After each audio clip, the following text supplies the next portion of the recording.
Electronic media پہ بھی report ہو رہے ہیں اور اس خط کا متن سوشل میڈیا پر بھی آیا ہے، جو اسلام آباد ہائی کورٹ کی ایک انٹرنل کمیونیکیشن تھی جو ایک جج صاحب نے چیف جسٹس اسلام آباد ہائی کورٹ کو لکھی، اور اس خط کے روشنی میں یا اس خط کے جو مندرجات ہیں وہ رپورٹ کچھ اس طرح سے ہو رہے ہیں جیسے، اور تاثر یہ جا رہا ہے کہ جیسے کوئی مداخلت ہو رہی ہے اسلام آباد ہائی کورٹ میں، اور ان جج صاحب کو ایک مخصوص کیس کے حوالے سے کوئی پیغام اس طرح کا گیا یا انہوں نے سمجھا کہ، اور یا کسی ایسے شخص کی طرف سے گیا جو نہیں جانا چاہیے تھا۔ تو میں نے سوچا کہ میں اس چیز کی وضاحت ضرور کر دوں۔ پہلا جو پہلو ہے اس کا وہ یہ ہے کہ ایک تو وہ جو خط کا جو مندرجات ہیں اس میں انہوں نے خود فرمایا ہے کہ جو کوئی پیغام جیسا سمجھا انہوں نے،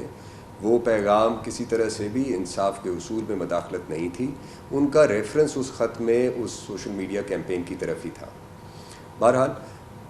چونکہ ایک بات ہے اور اب میڈیا پہ چلی گئی ہے، تو اس لیے میں ایز بحیثیت اٹارنی جنرل، بحیثیت پرنسپل لاء آفیسر اس ملک کے، یہ ضروری میں نے سمجھا کہ اس کی وضاحت ابھی کر دی جائے، اور یہ ضروری بھی اس لیے تھا کہ ایک جو آج کل ایک ایسا تاثر بنتا جا رہا ہے یا بنایا جا رہا ہے کہ کوئی جوڈیشری یا ایگزیکٹو کے بیچ میں کوئی ایسی خرابی یا ایسے تعلقات خراب ہو چکے ہیں، اور اس کی وجہ سے یہ بات آگے بڑھتی جا رہی ہے۔ سو اس پہلو سے بھی اور اس حوالے سے بھی یہ بہت ضروری ہے کہ یہ کچھ چیزوں کی وضاحت کر دی جائے۔ پہلی بات یہ ہے کہ جو ریاست کے کچھ حساس معاملات ہوتے ہیں، اور وہ جس قسم کی ہم سیکیورٹی سچویشن میں پاکستان آج سے نہیں،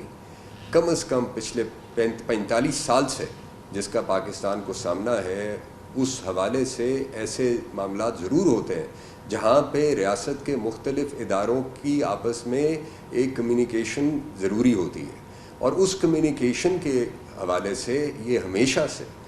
چاہے وہ اٹارنی جنرل آفس ہو یا صوبوں کے ایڈوکیٹ جنرل آفس ہو، وہ یہ کمیونیکیشن یا کوئی کنسرنز ہوتے ہیں یا کچھ چیزیں ہوتی ہیں وہ کمیونیکیٹ کرتے ہیں۔ اس کیس کے بھی حوالے سے یہ اس چیز کو میں واضح کر دوں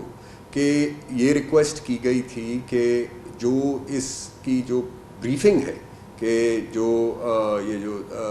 سرویلنس ہے یا یہ باقی چیزیں ہیں جو ملک کی دفاع چاہے بیرونی ہو یا اندرونی ہو، اس حوالے سے یہ جو سرویلنس کی جو ہماری ایک کیپیبلٹی ہے، اس پہ جو بھی بریفنگ ہے وہ ان کیمرہ کر دی جائے، اور وہ تاکہ وہ ایک پبلک ڈومین میں نہ جائے کہ ہماری ایجنسیز کی، سیکیورٹی ایجنسیز کی کیا کیپیبلٹیز ہیں۔ اور یہ تو ظاہر ہے کوئی بھی ملک، اور خاص طور پہ پاکستان جیسا ملک جو ایسے ممالک سے گھرا ہوا ہے جہاں پہ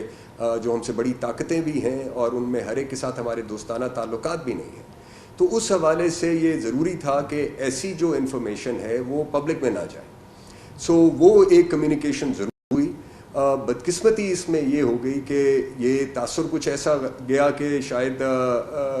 کہا، یہ سمجھا گیا کہ، یا یہ تاثر گیا کہ کیس کا فیصلہ کسی ایک رخ پر کر دیا جائے، ایسا نہیں تھا۔ اس حد تک ریکویسٹ ضرور ہوتی ہے، اور وہ سیکیورٹی میٹرز ہوں اس میں بالکل ہوتی ہے، اور یہ کنسرنز جو ہوتے ہیں یہ ضرور کمیونیکیٹ کیے جاتے ہیں، اور یہ جو برج ہوتی ہے، یہ اٹارنی جنرل آفس ہو یا ایڈوکیٹ جنرل آفس ہو، تو یہ جو برج ہوتی ہے یہ وہی فنکشن